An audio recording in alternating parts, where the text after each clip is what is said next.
The phone vibrated at 2:14 a.m. Not a call, a message, one word, done. I stared at the screen, my hand tightening around it until my knuckles cracked. The number wasn't saved, but I recognized the last four digits. Hers, my wife's. Seconds later, a second message. He won't bother us anymore. I didn't breathe, didn't blink. The walls of the bedroom seemed to close in, the silence heavy, deliberate. She was asleep beside me, her body curled away, breathing steady. I wanted to believe it was a wrong number, a misfire, a joke, but the truth coiled in my gut like barbed wire. This wasn't meant for me. She rolled over, murmured something in her sleep, her hand brushing mine. Warm, familiar, poison.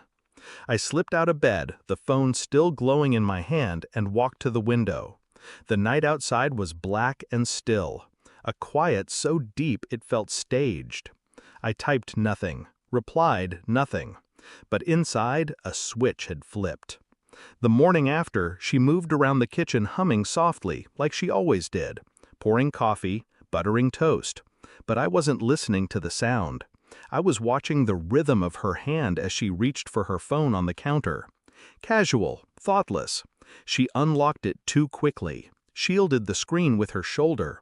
I caught the reflection in the kettle, her smile, a smile not meant for me. 15 years of marriage condensed into a single fracture. I replayed the message in my mind, dissecting every syllable. Done. He won't bother us anymore. Us. That word cut deepest. I asked nothing. My voice stayed calm. I left for work as if nothing had shifted. But behind the wheel, I felt the gravity of betrayal pressing against my chest. Every detail from the past months resurfaced. The late-night calls she answered in another room. The sudden weekend errands. The way she sometimes lingered at the door before coming inside, as if composing herself. Pieces rearranged themselves, fitting into a shape I had refused to see. Not just an affair, something deeper, darker. I began quietly.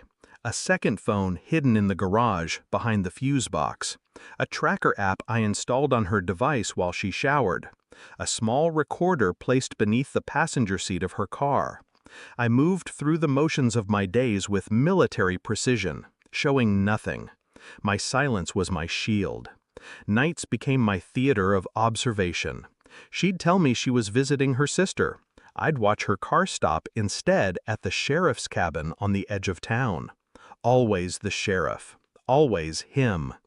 Their voices filled my recorder later, low and careless. You sure he suspects nothing? He never looks at me twice. He trusts me too much. The words were bullets lodged in my spine. I gathered every scrap of evidence with the patience of a sniper. Text logs, GPS trails, a pattern that revealed itself in ruthless clarity. 15 years of loyalty answered with deceit. And still, I said nothing. Because I wanted the truth whole, not fragmented. I wanted it undeniable.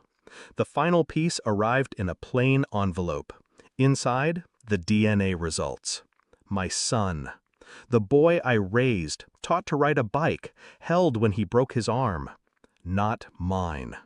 The paper didn't tremble in my hands. My breath didn't falter. My pulse stayed steady. I set the envelope on the table during dinner. No words. Just the evidence between us, silent and brutal. She froze. The fork slipped from her hand. Her face drained of color. Where did you? Her voice cracked. I met her eyes, cold, empty. Her tears came fast, desperate. Excuses followed, stories, lies stitched with panic. She reached across the table, but I didn't move. For the first time in years, I wasn't the one betrayed. I was the executioner. The next day, I walked into the sheriff's office.